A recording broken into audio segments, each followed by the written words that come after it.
what's the use of two strong legs if you only run away? And what use is the finest voice when you have nothing good to say? What good is strength and muscle if you only push and shove? And what's the use of two good ears when you can't hear those you love? It's not just what you're born with, it's what you choose to bear. And it's not how big your share is, but how much you can share. And it's not the fights you dreamed of, but those you really fought. It's not what you've been given, it's what you do with what you've got. Yeah, it's not just what you're born with, it's what you choose to bear. And it's not how big your share is, but how much you can share. And it's not the fights you dreamed of, but those you really fought. It's not what you've been given, it's what you do with what you've got. Hi friends, welcome back to Seeds of Revolution. We have a great episode for you this week. We are speaking to Harland Bird. Harland is one of the founding members of the Victoria Tenants Union. So welcome to Seeds of Revolution, Harland. Thank you very much, Joel. Really happy to be here. Great to have you. So if you could start out just by telling our listeners, what is the Victoria Tenants Union for those who haven't heard of it? And what are you folks primarily involved with? Obviously, I would assume tenant mobilization, but I don't want to put any words in your mouth. That's a fair assumption, yes. So the Victoria Tenants Union was founded about 3 years ago now by a bunch of renters, and we um, uh, concentrate on organizing tenants.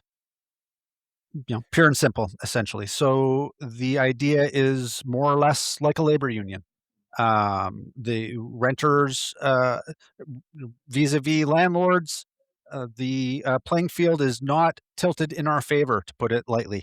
And the advantage we do have is our numbers, and is the uh, uh, critical part that renters play, just like workers, in the economy. So we try to leverage that, just like labor unions do, bring people together to level that playing field and empower tenants to protect themselves against landlord exploitation, abuse, neglect, eviction, etc. And you said it was founded 3 years ago. Did you and your comrades found it in response to any one particular incident or any particular series of incidents? Why 3 years ago? Yeah, that's a really good question. It wasn't an inciting incident necessarily. It was we found each other, and we were, looking to start something like this. Tenant unions exist in cities across the world. Just in Canada, there's the Montreal Autonomous Tenants Union. There's the newly formed Toronto Tenants Union in Toronto that formed just recently out of the amalgamation of a couple different tenant unions. There's obviously the Vancouver Tenants Union. There's the New West Tenants Union. So we needed a tenant union for Victoria too, which has, according to a recent report by the Canadian Centre for Policy Alternatives, is the third most unaffordable city in the country for renters, just behind Vancouver and Toronto at number one and number two. So we definitely need a tenants union in Victoria. What is that, to your understanding, what is that unaffordability caused by? Is it caused by absentee landlords? Is it caused by the nature of island life and everything being more expensive here? More people want to live here because of the weather, all of the above, none of the above. What's your understanding of the affordability crisis specifically in Victoria? Specifically in Victoria, okay, because yeah, the cause of unaffordability is the capitalist system and the for-profit housing market. But obviously, that Victoria doesn't have a monopoly on that. Why is it so expensive here? I think that it definitely is a pleasant place to live. Speaking as somebody who lived in Edmonton for a number of years not long ago, I certainly appreciate the climate, etc. That it has to offer here.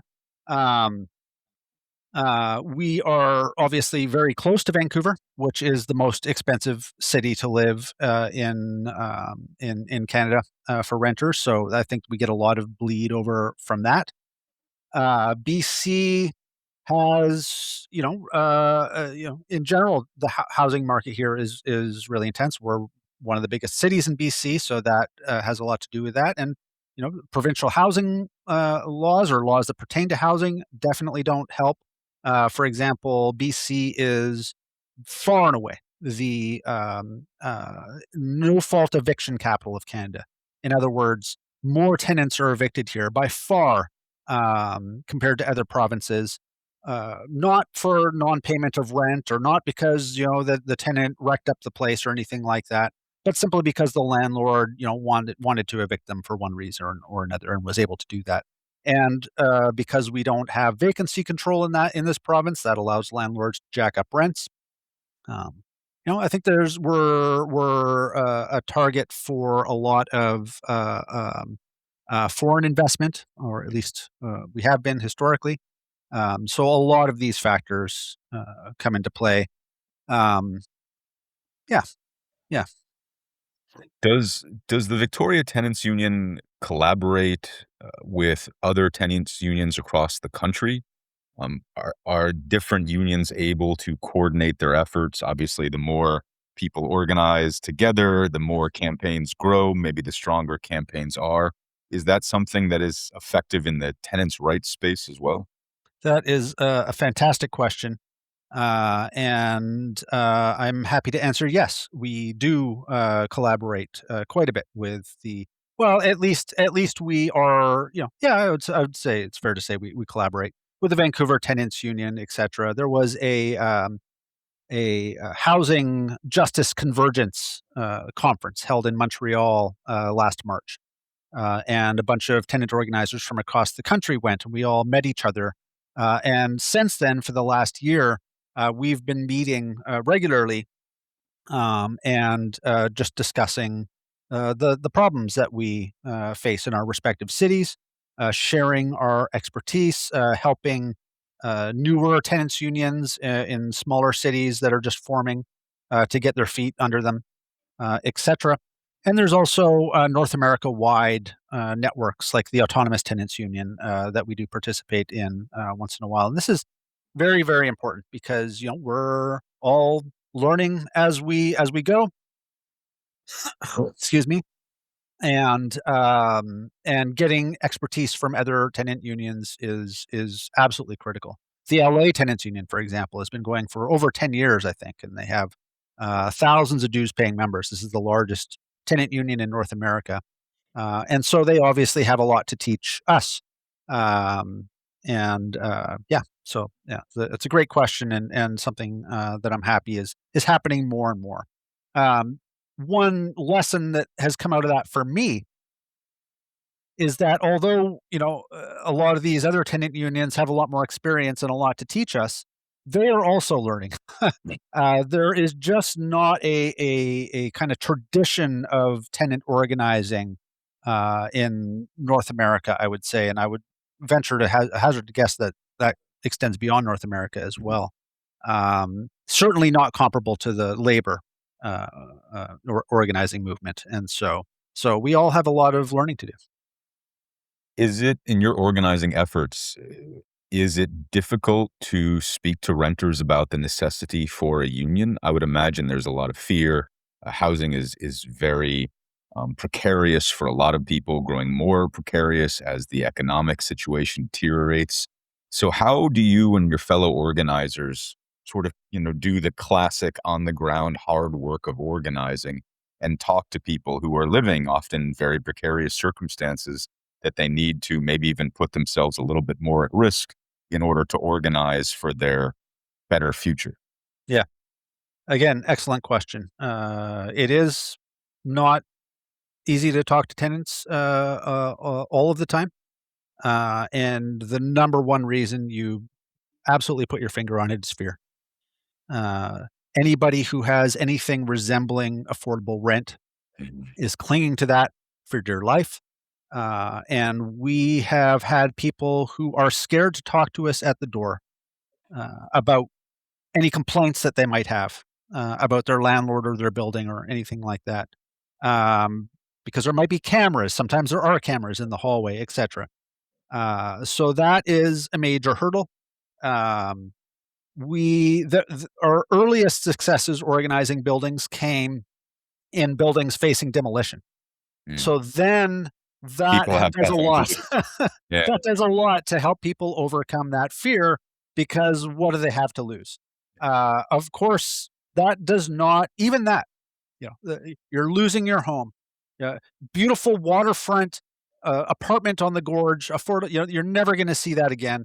But even then, people are worried, and they're worried because they need references for the next place they're going to move in, and so on. So fear is a major hurdle that we have to deal with. That What said, tactics sorry, go ahead. yeah, no, I was just going to say that, that said, we do, a lot of the kind of the kind of groundwork that we lay for our organizing. We do that door knocking. So we just go into buildings, we knock on people's doors, we talk to them. Um, Generally, I would say people, unless they're worried about cameras or something like that. Generally, people are happy to talk to us about that.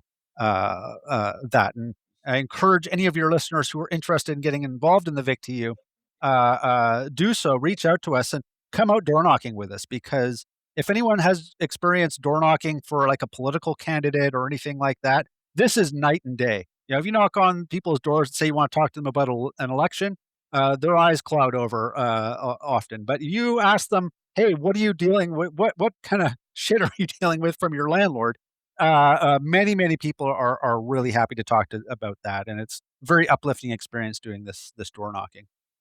What kind of tactics do you employ? You knock on a door, maybe it's even in a building you know that the landlord is especially exploitive, or that the living conditions are especially ugly. What kind of tactics do you use when you knock on the door and you encounter those fearful tenants? How do you sort of put them at ease, or try to put them at ease, and become more comfortable with the idea of joining a tenants union? That is the $1,000,000 question. That is something that you know typically if someone's afraid that they're going to lose their housing, or someone is afraid, to talk to us. Um, we will try to encourage them to do so. We'll try to make them safe however we can. But honestly, we don't really try to pressure those kind of people. Um, I guess our approach, I would say, would be that we talk to everybody in a building. We talk to the people who are happy to speak with us, and then we try to draw those people out of the woodwork, the more reluctant ones, by demonstrating to them that they have strength in numbers. If they feel isolated in the building, if they feel that the landlord could come after them, if people feel that they are alone in a building and the landlord could retaliate against them and no one is going to come and help them, that's one thing. If they are joining an association of tenants that's formed in their building, um, that is dedicated to having individuals' backs, any individual tenant who's a part of that association. So everybody will come together to stand up against the landlord, present a united front. Then we can start to overcome that fear, and that's, I think, the most effective uh, way to get around that. I would imagine the experience of tenants, across Canada is sort of, you know, all tenants experience the same things in the same way, except specific tenants in specific cities have unique experiences within that overall generalized common experience. What are the Victoria tenants experience? I mean, what are people who rent here facing that's uniquely maybe difficult or uniquely challenging that tenants in other parts of Canada or even North America might not be facing? Yeah. Um, Again, really great question. I think that I guess I would say that, I think you're right. There is a generalizable experience that tenants across Canada are having right now.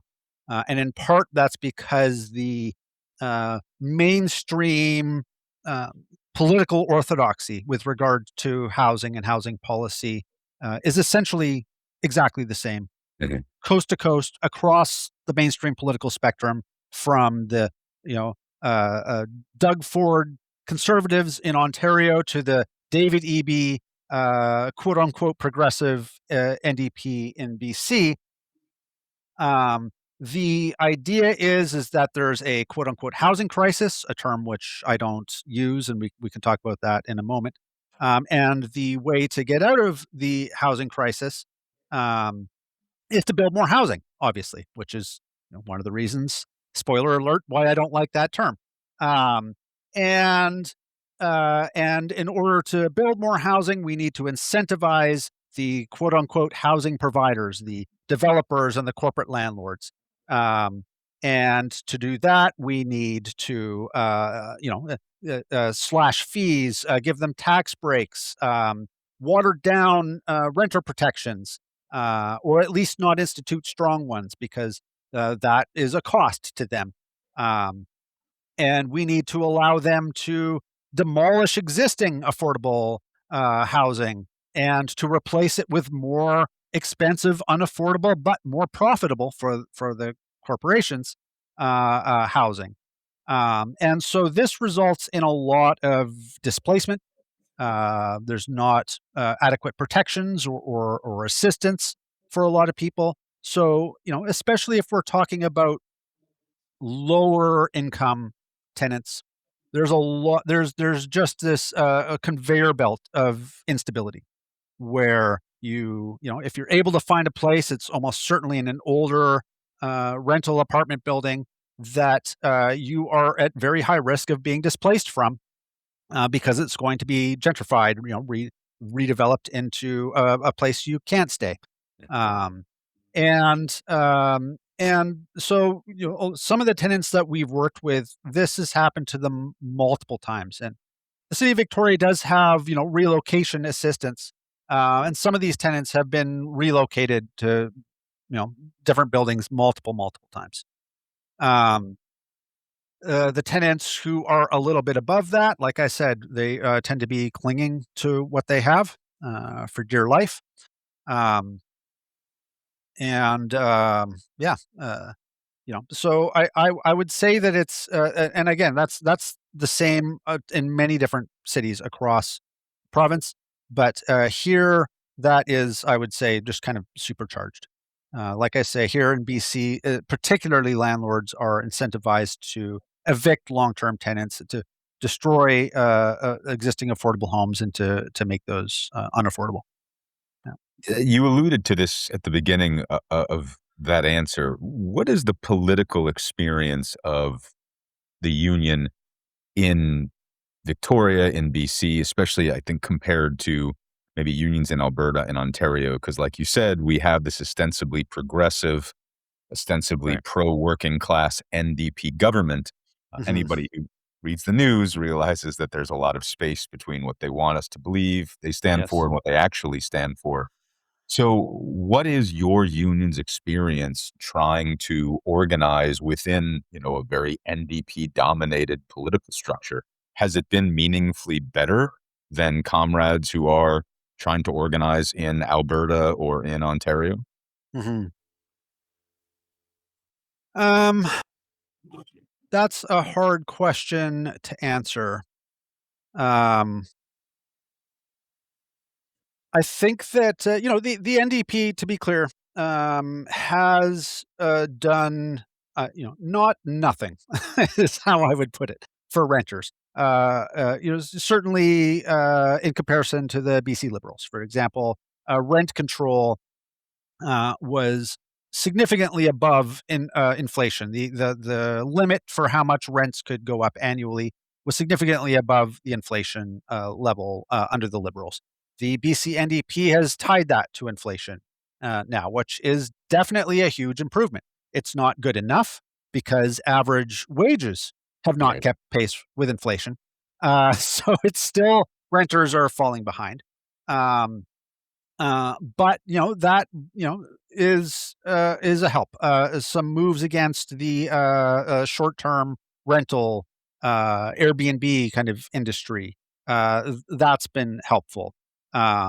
So some things like that I think we probably wouldn't expect under a conservative government. Um, that said, it's I guess the major difference is just a little bit. It's more hypocrisy. you know, it's at least the conservatives are more kind of blatant about coming down on the side of the quote unquote housing providers, the corporate landlords and developers, whereas the BC NDP is very congratulatory about average asking rents have come down recently, and oh look at this, it's because of all of our wonderful policies. Um, that have resulted in this.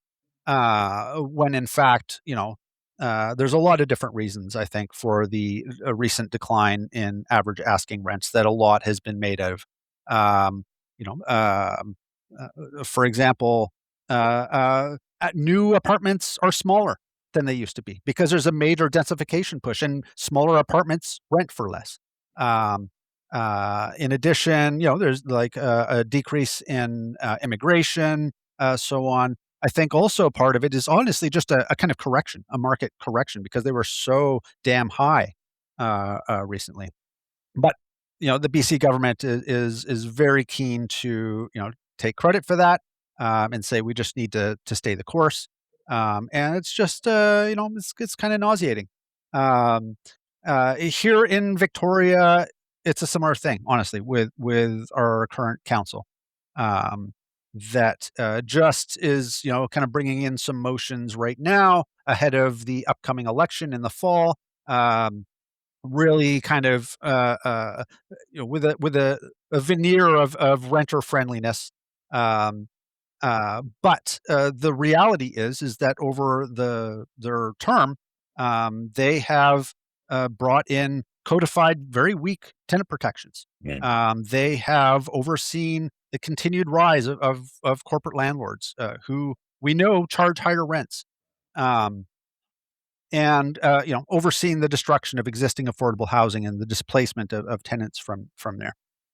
So yeah, it's just kind of in a way, I sometimes think that it's harder for me to deal with the quote unquote progressives Right. who are the capitalist progressives, honestly, the ones who are working within the for-profit housing model, and say we just need to work within this model in order to make things better, um, because that's not possible, and that is not helping out renters. That's throwing renters under the bus. Um, and so it's just there's something kind of intolerable about the people who uh, throw money at the developers and the corporate landlords in the name of helping renters, rather than just doing it because that's who they openly serve. Yeah. And along those lines, Mayor Alto has announced, I think last week, that she is running for reelection, Right. and she's going to be asking all of us, all of our listeners, for her vote. Hmm. I was wondering if you could specifically address how she has, if she has, and if so, how she has interacted with your union, if she's mouthed slogans of support, or if it is basically the same thing that you just described. Interacting with her is the same as interacting with the council in general, and really struggling with getting ideas of meaningful, landlord property reform on the books. Right. Yeah. Yeah. No, she has not interacted with us very much, if at all. We've had more interaction with the, David Thompson, Jeremy Caradona, Matt Dell, Krista Loughton, Susan Kim, etc., and Stephen Hammond as well. Um, and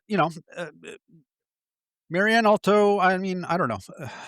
It's kind of I don't know. I don't have a lot to say about Marianne Alto besides that she's a business owner, that her politics reflect that, and you know that's about it. And she seems to be more or less aligned on housing, certainly as it has to do with renters, with Jeremy Caradona, David Thompson, Matt Dell, etc., who are often kind of referred to as the Gang of Five, and who have a very similar kind of approach to housing.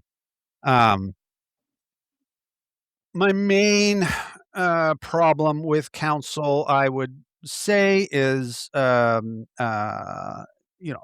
David Thompson, who is very again dresses himself up as very pro housing, pro renter, but has argued openly that it doesn't matter even what kind of housing we build in Victoria, even unaffordable condominiums.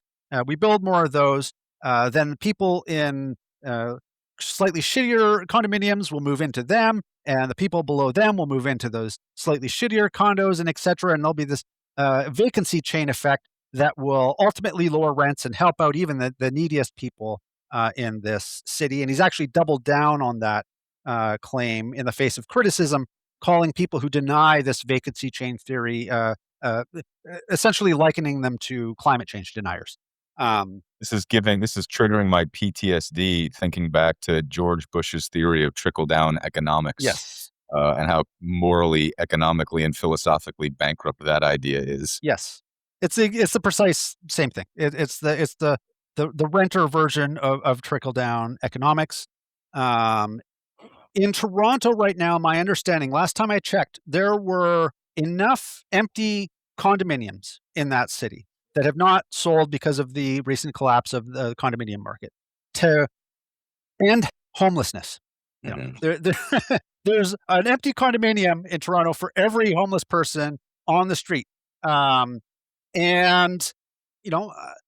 forgive me, I'm not the expert maybe that Dave Thompson is, but I can't help but think that suggests there's a better way that we could approach this quote unquote housing crisis than just building more and more upscale condominiums that people can't afford.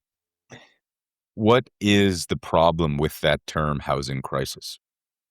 So one, I've already spoiled for your listeners, is that it implies that the problem is that there's not enough housing, which is not my not the VicTU's interpretation of the situation. That is not to deny that supply and demand do not have any bearing on rents. I totally accept they do, but there are more factors that are involved with that. And ultimately, the problem, like I said, is the for-profit housing market. We need to, the solution is to get the housing out of, or to get the market out of housing. And the more that we can do that, the better. Bringing in more regulations to protect renters and to rein in the corporate landlords and the developers. Their interests are not the same as renters. In fact, they're diametrically opposed. And so getting the housing, getting the market out of housing is absolutely what needs to happen. And now I've gone off on a tangent and I've forgotten the question that you just asked me. No, it was great about the housing crisis. And yes, why the housing crisis, right? That's not a real phenomenon. Yeah. So the other problems with that term are that it suggests a short-term acute situation where in fact tenants have been in a housing crisis for decades in this city and in this country. And you can go back and we were reading recently about some tenant organizing that was happening in this city in the 80s. And casually mentioned all over these articles from the Times Colonist is the term housing crisis. So, that suggests that it's actually not a crisis, a short-term problem that needs to be fixed. It's actually the system itself. This is a systemic problem. And it's also not a crisis for a large section of society. Homeowners, landlords, bank executives, developers, et cetera, et cetera, et cetera. It's the opposite of a crisis for these people. It is It is very fun time, happy land, profits raining down on your head. So those are my main problems with the term housing crisis, and why I don't use it. Except it's hard to get away from, but I try not to use it. When it comes to the model of for-profit housing, I'm curious if you see landlords and as a monolithic entity versus something that's more multivariate. Because one of the things I know, like Mayor Mamdani is struggling with in New York in implementing meaningful reform, is this idea that yes, we have Right. horrible corporate entities and hedge funds who control giant buildings, and they need to be taxed and they need to be regulated, and those are the bad guys. But then over here, we have the good landlords. We have the people who rent basement suites. We have people who maybe have invested in one house, and that house is the source of their retirement income. And they're really the good landlords, and we should be protecting the good landlords and going after the bad landlords. Right. I wonder if within your experience as an organizer and as a renter, do you see that as a meaningful definition from a renter's perspective?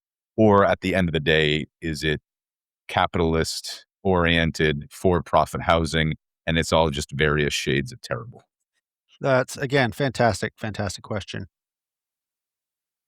So there is and there isn't, I guess. Bottom line, the existence of landlords is incompatible with housing as a human right, right?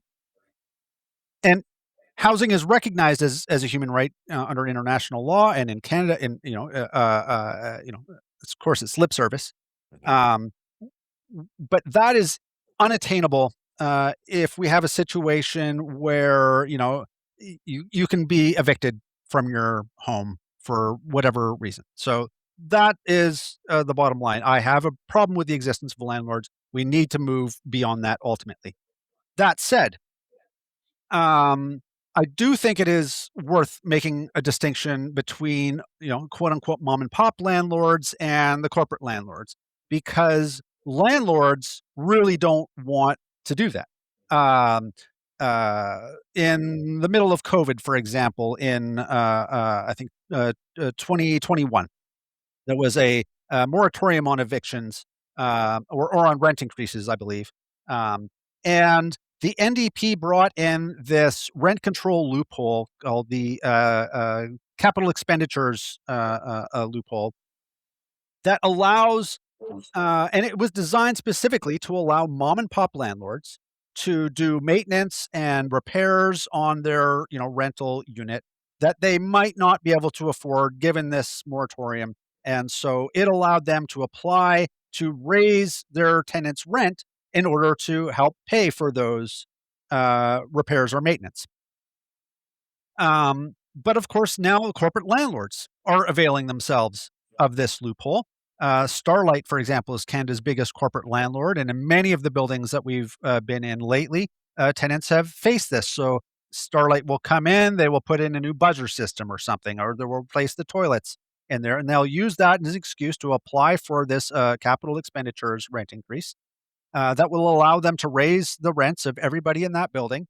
And now that's a permanent increase, and then any increase that they get in future years takes that percentage into account. So if you stay in that apartment building for 20 years, you're going to be paying probably many times over the cost of that new toilet. And guess what? Your listeners might be surprised you're not allowed to take that toilet with you when you leave. So that's a major problem, and it's just an example of a very persistent pattern where we see the corporate landlords hiding behind the quote mom and pop landlords to get legislation that benefits them. Another example is this whole problem tenant narrative that we hear about. How there's this huge problem that you hear about right now, where tenants are just moving into their home, a place, and then stopping paying rent, and there's nothing these poor landlords can do, and they're just losing their shirt. And I remember looking at the CBC not long ago, and the top story was that a landlord in Ontario their tenant had stopped paying rent. And of course, this was a smaller mom and pop landlord. And he was saying, "How am I going to feed my kids? There's this tenant in there." Um, you know, the these people are pushed forward to affect public opinion in a way that legislation can be brought in that benefits these big corporate landlords who are the dominant force, in this industry now.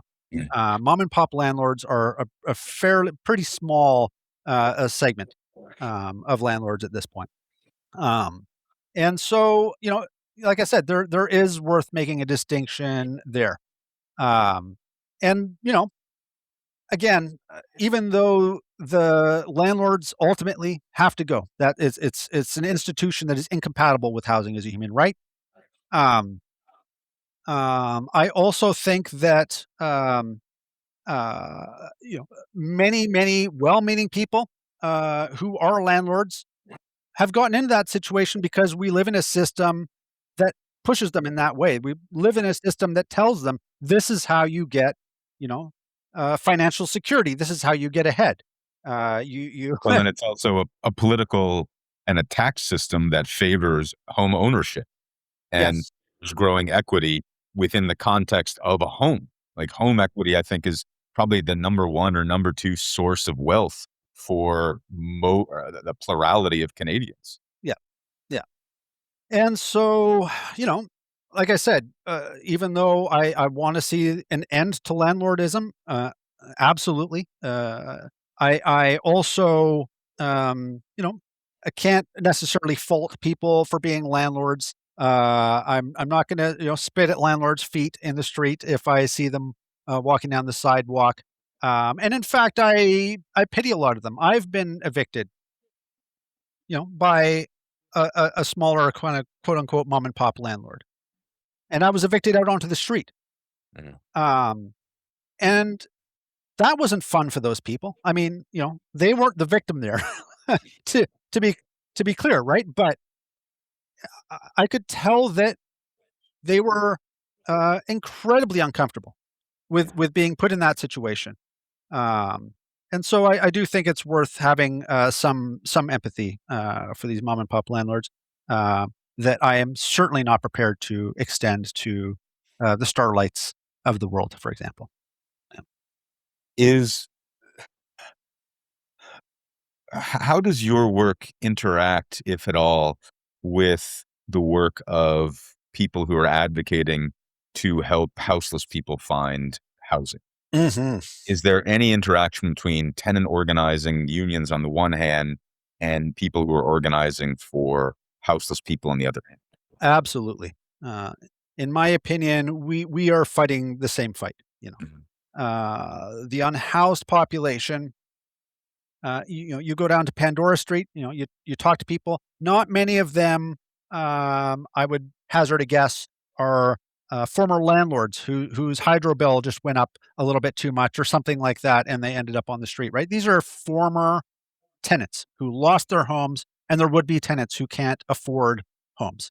Um, in my opinion, it's a lot to ask to organize unhoused people, right? These are Yeah. people who are struggling to survive. So really, we, in my opinion, are fighting the same fight as the people who work directly with and advocate for unhoused people. We're just doing that by trying to, organize tenants who have a little bit of breathing room, at least some of them, relative to unhoused people in general, and are therefore more of an organizable population. And in helping to keep them in their homes and helping to preserve existing affordable homes and hopefully affecting the whole landscape of the rental housing market. We're going to contribute to the eventual end of homelessness. Do you have people who do not have homes joining the union, coming to union meetings? Um, I don't think so. Yep. Certainly, people who have proximity. Certainly, people who have experience with housing instability. I mean, a lot of us do. Certainly people who, are in social housing, etc., whose friends and colleagues have are home or are unhoused. But like I said, it's you know you're on the street, you're struggling to survive, and not many of them, unfortunately, have computers and the ability to join our meetings on Zoom. So that's one thing. We have weekly meetings on Zoom, 7 o'clock, almost every Tuesday. I think that's worth mentioning because any of your listeners who are not landlords are welcome to join us for those. Um, but that is, I guess, one drawback is that it's hard for people who don't have computers, et cetera, to join us. So we're starting to have more in-person meetings. Mhm. Yeah, but as of right now, it's mostly tenants and some people who are homeowners as well, who are Oh, involved. yeah. Homeowners are welcome to come to your meetings. Yeah, Why yeah, is that? yeah, absolutely. Well, one because we need all the help we can get. Mhm. And, well, I guess that's the main reason. Um, and, landlords, we can't have landlords, unfortunately, be involved. But, somebody who, their for example, their parents have, bought them a place or something like that, and that in our view should not disqualify them from being involved with us and helping us to fight the good fight for tenants. Yeah. Harlan, before I let you go, I did want to ask you to speak a little bit about a case I know you've been working very hard on, you and the union lately, which is the case of Mark Plank and his eviction, which was also in the news. And I was hoping you could speak to our listeners about that because I see that as so illustrative of so many of the problems that are facing renters in Victoria and around Canada, and indeed probably around the world. Yeah. Yeah. Yeah, no, thanks for asking about that. That was a major victory for us. So that turned out well. Essentially, what happened is that somebody who was a neighbor of this older gentleman, Mark Plank, got in touch with us. And we got in touch with him. He was facing eviction at the end of that month. He got in touch with us, I think, on the 6th of March, and he was facing eviction on the 31st of March. So, real ticking clock here. He was facing eviction because he had gotten a rent increase of $24.84 that he hadn't known about. Um, why didn't he know about it? Well, he's an older gentleman. He's a senior, and not that all seniors, suffer from digital illiteracy or whatever, but he does. He's not super interested in computers. He doesn't have one. He had an email address, but he doesn't use it. The NDP had brought in this amendment a few years ago that is good for listeners to know about. If you're signing a lease and it's asking you for your email for service, unless you are signing up to get a rent increase notices and eviction notices served to you by email, do not put your email in there. But a lot of people don't know that. So he had an email address that he didn't use. I guess he was asked for his email address and kind of unknowingly gave his landlord permission to serve him rent increase notices and eviction notices via an email that he does not check. Um, so he was served a rent increase notice. Again, $24.84. He did not see it. So this rent increase comes into effect 12 days later because he was paying his rent through this app that took his money out directly out from his account, and it did not automatically update for some reason. He was served a 10-day eviction notice. 10-day eviction notices are also a major problem. Yeah. For non-payment of rent, that's insane, right? And that's the only thing that will get you evicted in 10 days is if you're anything, even a penny short in rent, you can get a 10-day eviction notice. And then you have 5 days to dispute it. But of course, if you're not checking your email, that time goes by without you even knowing it. So, long story long, he was facing eviction at the end of March. Um, Clearly an opportunistic eviction, I would say, because he was once he became aware of this rent increase, he paid it back. He was more than happy to keep paying the rent increase going forward, but the landlord clearly wanted him out and was used this as an opportunity. So they stuck to their guns and they said, "No, you have to be out at the end of the month." And Again, he's also battling cancer at the same time. yeah, he's in remission, but a cancer patient is also suffering from emphysema. Very low income, had no idea what he was going to do if he left his. So very, very likely out onto the street. Right. Uh, this gentleman in particular, I think I should say, Mark Plank, by all accounts, a beloved neighbor. Right. The person who got in touch with us on his account was one of his neighbors who was concerned about him. A valued member of his community.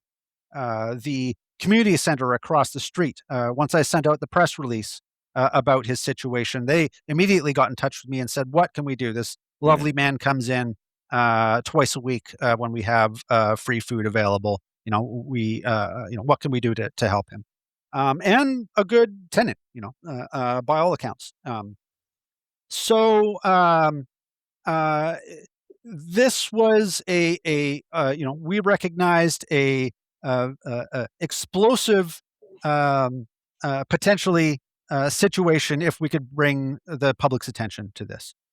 So we tried to get a hold of the landlord, say, "Hey, will you talk this over with us?" The landlord refused to return my calls or to pick up. So I said, "We're going to the media. Was Please." this just a corporate landlord or a Yeah, mom and pop landlord? yeah, no, this was a financialized landlord. It was a management company that was managing it on behalf of a financialized landlord.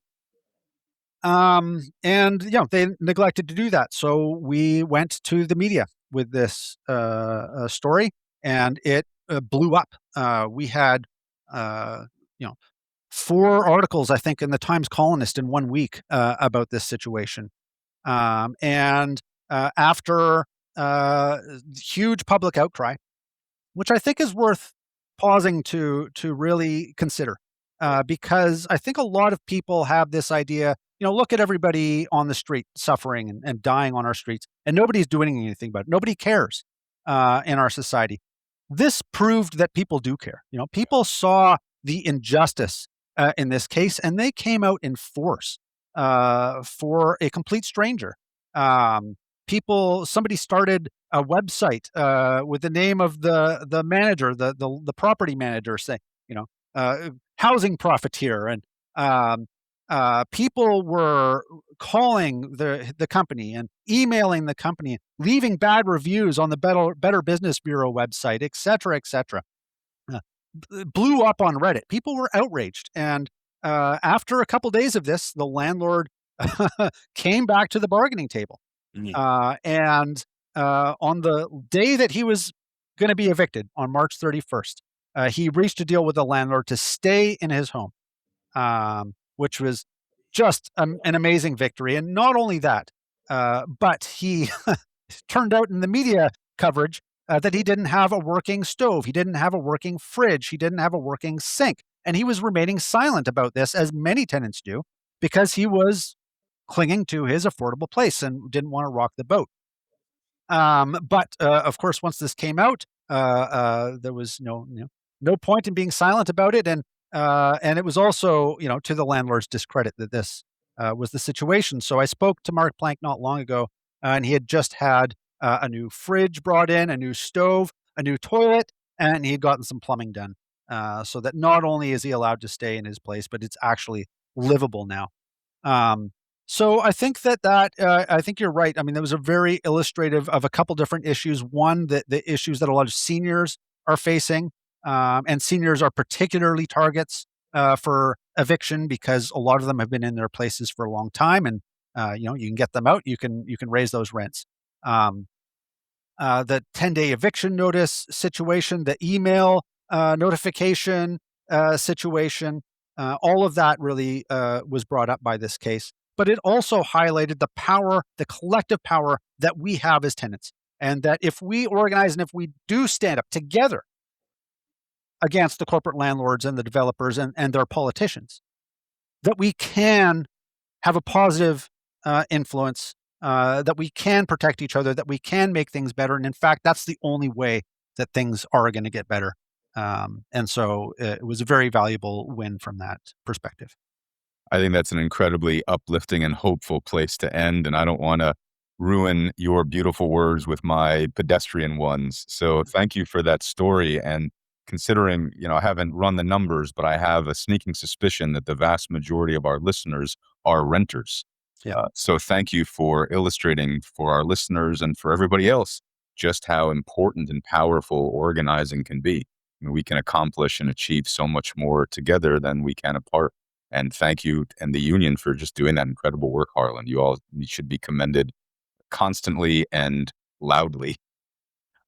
For those of us who are interested in listening or reading more about what's going on, I will link the website, Victoria Tenants Union website, in the show notes, as well as your Instagram page.